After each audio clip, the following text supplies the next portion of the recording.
Pemirsa, meski ada penambahan 1.400 tempat tidur, tingkat keterisian kamar di RSDC Wisma Atlet semakin meningkat.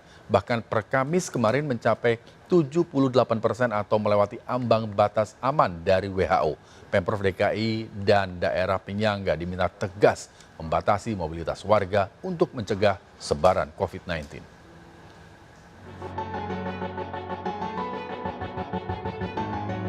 Ratusan pasien COVID-19 terus berdatangan ke RSDC Wisma Atlet setiap harinya.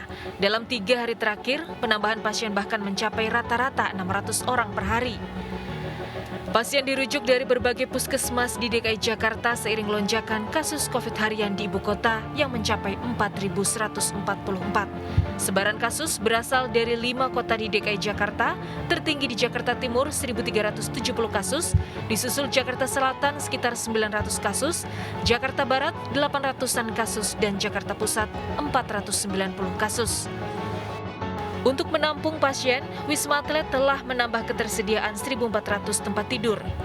Meski telah ditambah, per Kamis kemarin angka keterisian Wisma Atlet terus meningkat, mencapai 78%, melewati ambang batas aman dari WHO. Koordinator lapangan RSDC Wisma Atlet menyatakan daya tampung Wisma Atlet ada batasan, sehingga untuk menyetop sebaran virus, mobilitas warga ibu kota dan daerah penyangga harus dibatasi. Jadi untuk update hari ini pasien total yang kita rawat di sini adalah 5.730.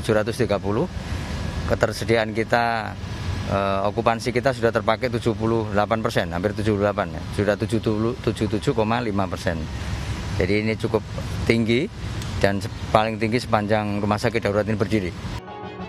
Keresahan pihak Wisma Atlet dan sejumlah rumah sakit rujukan COVID-19 di ibu kota memang beralasan. Meski kasus COVID-19 melonjak, mobilitas warga ibu kota tetap biasa saja. Di Jalan Protokol Sudirman Tamrin tadi malam, ribuan kendaraan masih ramai lalu lalang, bahkan tak jarang terjadi kemacetan.